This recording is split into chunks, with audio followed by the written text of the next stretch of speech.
Hello, and you're very welcome to the first edition of the Gunning for Glory podcast. I'm your host, Niall McKiernan, and this podcast will be discussing our recent 3-1 away win to Brentford and looking at the player ratings for this game and looking ahead to our away trip to Brighton next. And finally, we will look at the transfer window wish list that I have for the club and looking at some players that I think we should be going after and maybe some players that may leave the club this month as well. And just a little recap of the podcast. This podcast is going to look at recent games and looking forward to future games, and then just talking about some topical points around the world of football just through an Arsenal fan's lens. And if this kind of content is for you, please follow the podcast, rate it 5 stars, and make sure to share the podcast as well to your other Arsenal fans or anyone who would be interested in listening to me just talk rubbish for about 20 minutes or so. But with that being said, let's get into it. So to begin, we're going to discuss our 3-1 away win to Brentford. And before saying anything else about this match, it's not an easy place to go, Brentford.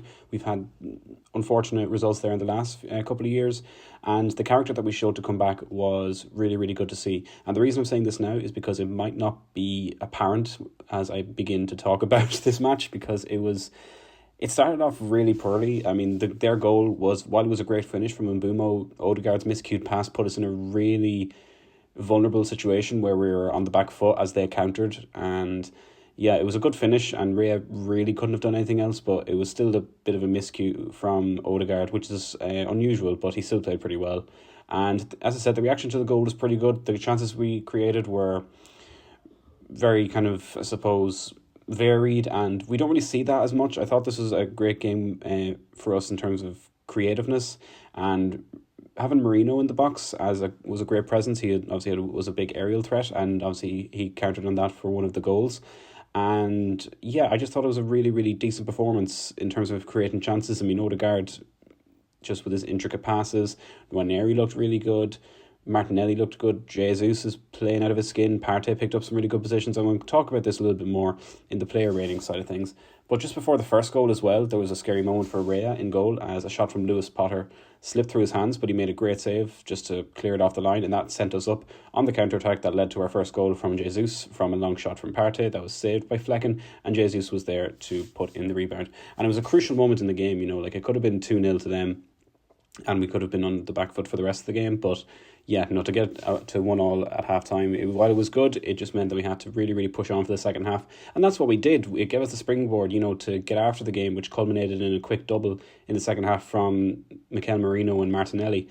And the rest of the game included a few half chances for both teams, but it was a controlled performance, I thought, from Arsenal, and it was one of our better performances in recent times.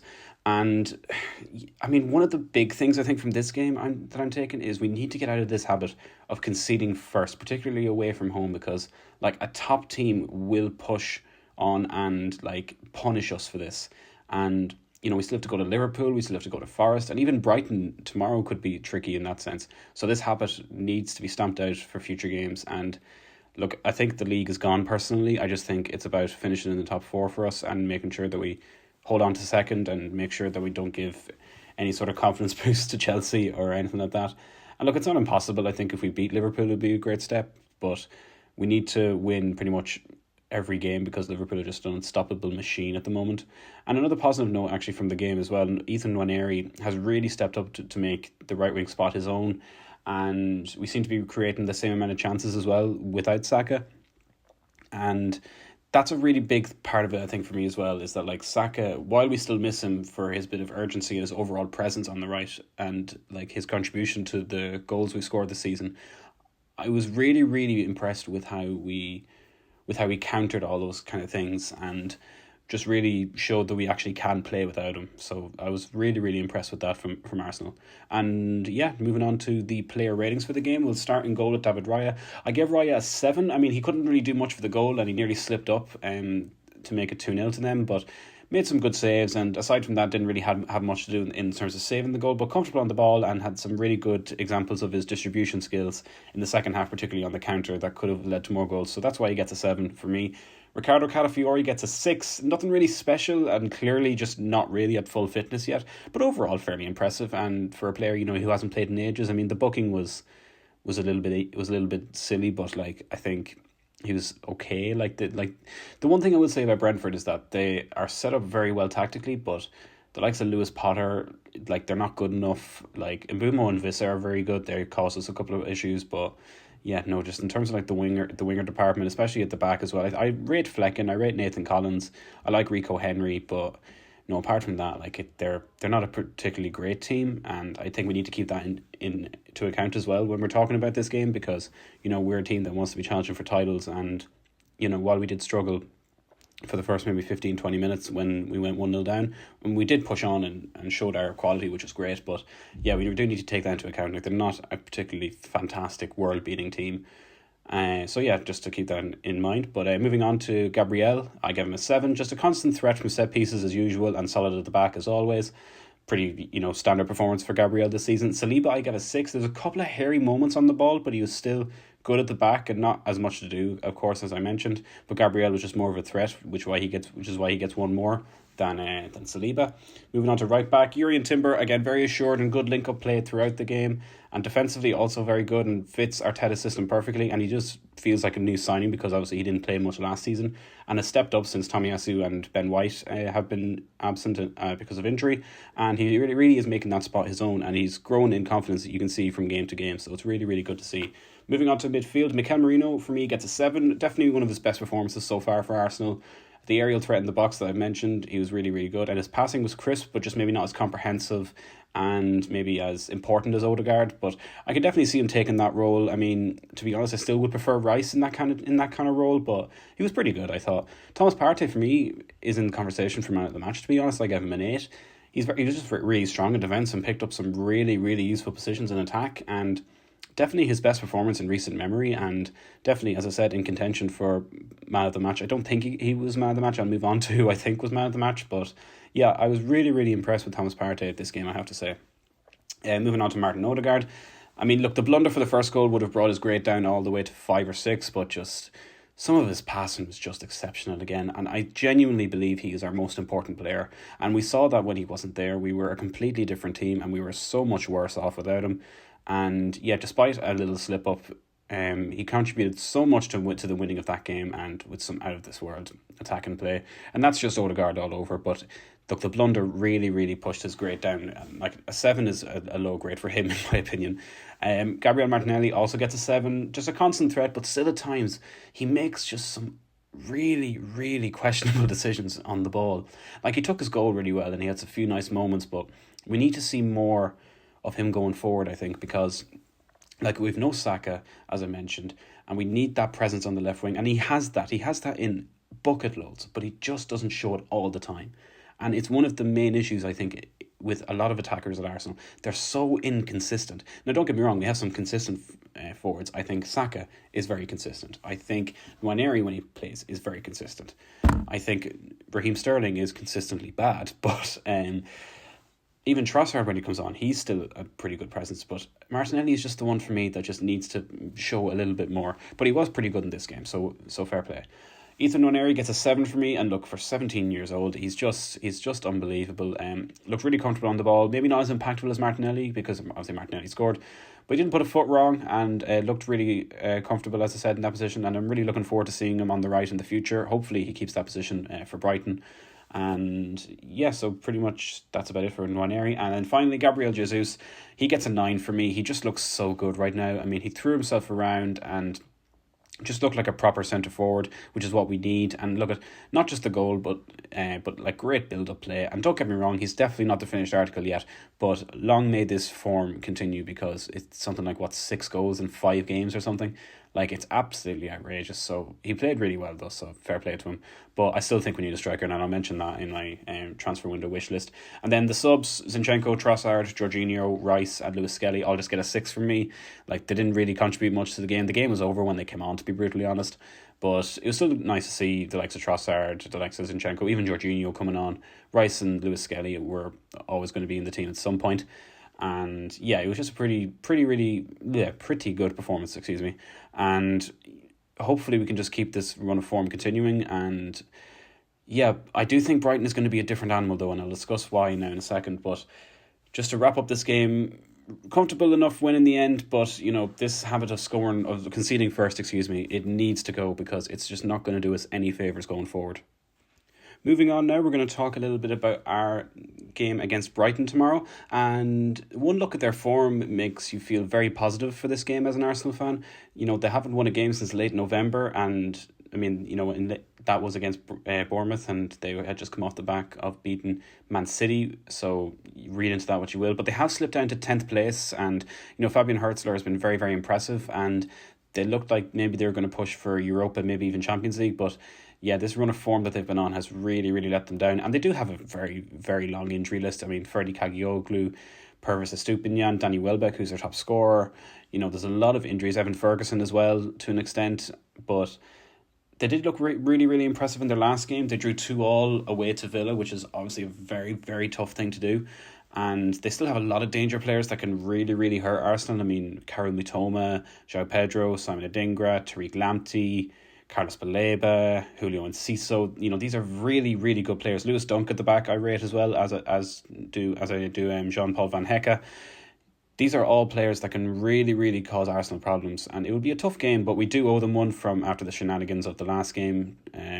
I'll not say too much, but Rice was sent off for touching the ball and Veldman kicked out, and he got no card, so make it make sense. At least I can forgive and forget, but no, we're in a good run of form, and I can see us winning this game 2-1, hopefully not conceding first, because if we concede first, that could really change the game. And you've seen when we concede first, even against Fulham, we only got the draw, and I do think Brighton are a better team than Brentford and Fulham to an extent, I think.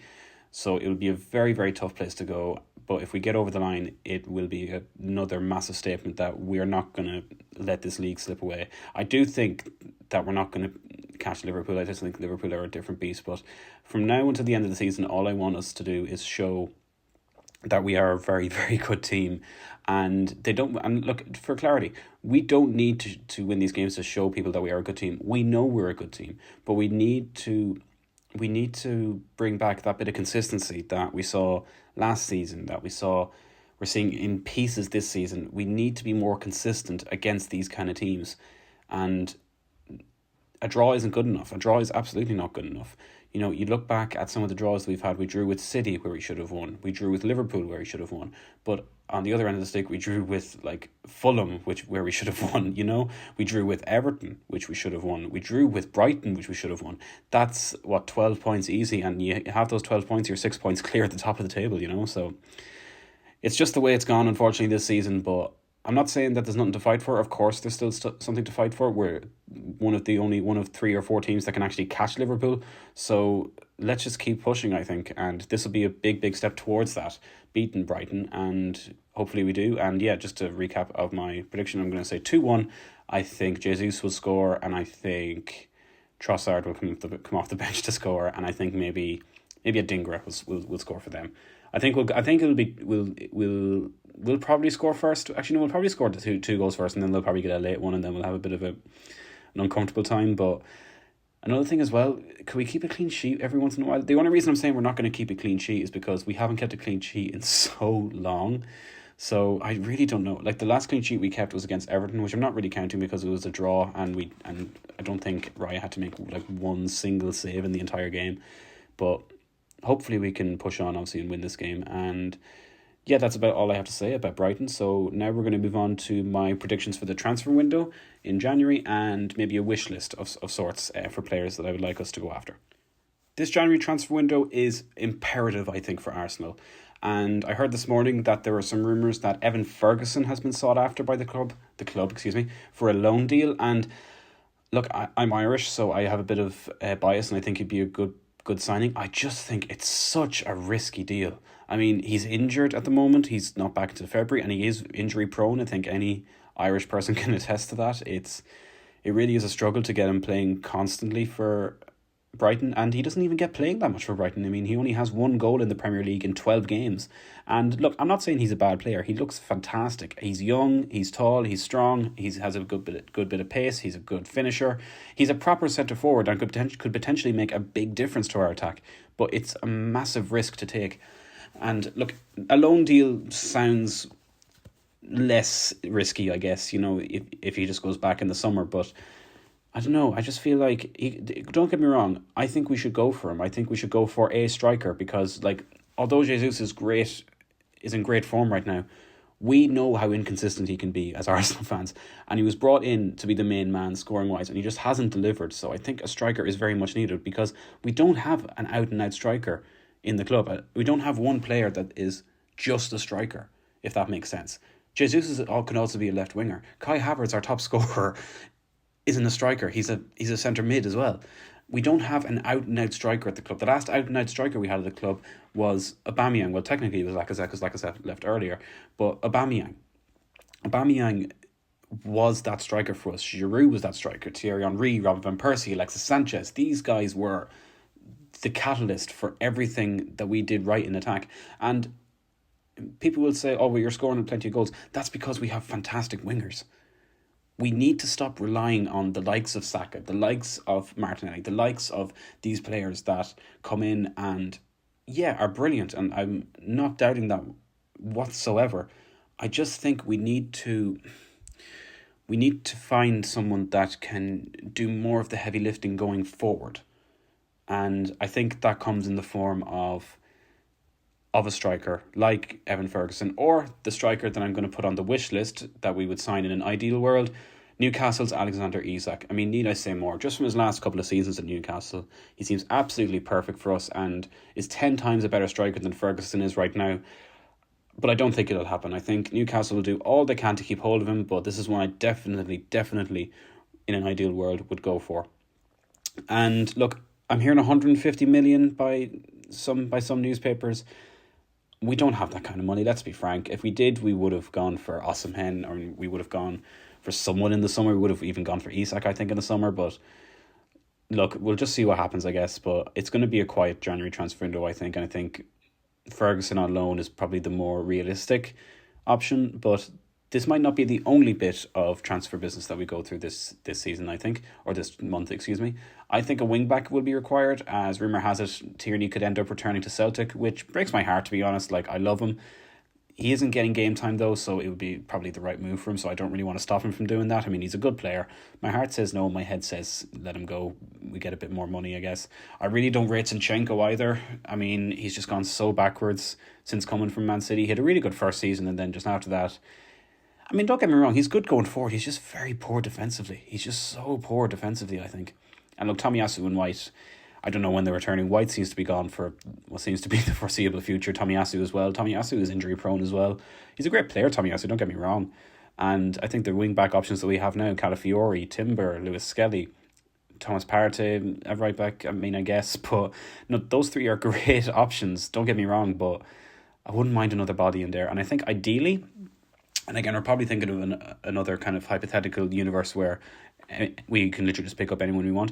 I think Jules Koundé at Barcelona would be a really good option. I think to generate the money for that, though, you would probably have to sell Tierney, maybe Jakub Kiwior as well, maybe even Zinchenko.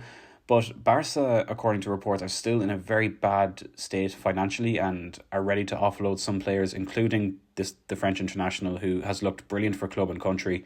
And I think it would be a good opportunity to maybe go buy him. I think it would be a great option. He can obviously play centre-back as well, so he's really versatile.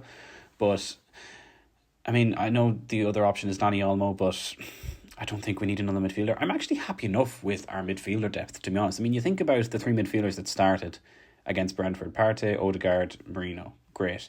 You had Jorginho coming off the bench. You had Rice coming off the bench. We have Kai Havertz coming back. You know, I think we're sorted midfielder wise. Don't get me wrong. If Dani Olmo was available on a free, I would still absolutely go for him. But I just don't think the opportunity will arise, and I just think he won't get the minutes that a player like that deserves, I guess. But he is still a fantastic player, Dani Olmo. I wouldn't say no. I mean, he was really, really impressive in the Euros. But let's just see what happens, I guess. And then finally, just another point that I want to bring up is the right winger panic buy that I'm calling it. As I said, I'm happy with the depth in other positions, but I know there's a slot at the right wing now that Saka is injured, but I think it would just look like such a panic buy to get another winger. Like, I hear Marcus Rashford is linked. Marcus Rashford has been linked with us since the beginning of time, but I think more so now because of the mess he's created at United. But if we were to get him on a good deal, I wouldn't say no, but I mean, I just don't think we need him. I think I think Trossard is good. I think Nwaneri played really, really well. Sterling's coming back. I know Raheem Sterling has looked appalling in an Arsenal jersey, but look, he's better than nothing, I guess. And look, another player that's been linked, and this is just kind of, we're really stretching it now. And again, I think this is another one that we would think about in an ideal world. Nico Williams is another player that I'd love at Arsenal, but look, I just don't see it happening. I mean, he nearly went to Barcelona, and I think if he's ever going to go anywhere else, it's probably going to be staying in Spain, or maybe to like a Man City or something. I just don't see him coming to Arsenal, to be honest. But yeah, look, it's going to be an interesting month. Don't get me wrong. We have a lot of games to play. So yeah, in conclusion, Evan Ferguson on loan, great, but it's risky. In an ideal world, I would love to sign Isak, even though Jesus is in great form. We know how inconsistent he is. I just think we need another out-and-out centre-forward. I think a wing-back would be really, really good. I think Jules Koundé is a perfect for Arteta's system. I think Tierney leaving would be a good thing for him as a player. Wouldn't be great for us as fans. I think we really, really like Kieran Tierney. It's just been unfortunate, the injuries that he's had. And look, at one time we would have considered him to maybe be a potential club captain in the future. But yeah, it's just unfortunate how it's ended. But I think it is probably going to come to the super end, I guess, as he leaves the club and probably goes to Celtic. And yeah, look, I just don't think we need another right winger. I think if we do get a winger at a good price, then great. But I don't know. I just feel like with Saka coming back in a month and a half, I know it's going to be a long month and a half without Bukayo Saka. Don't get me wrong, but I still think we can survive without getting another winger. To be honest with you, but let's just see what happens. But what do you think? What do you think the club needs this January, and what kind of players would you like to see, and who would you like to see come in? Let me know in the comments. Thank you very much for listening. Please give me a follow if you like this kind of content, and if you know any Arsenal fans that would like to listen to me just talk absolute rubbish, as I said, for about 20 minutes. Send it to them, share the word, and spread the word, I guess. But thank you very much. I will see you on the next episode. Bye for now.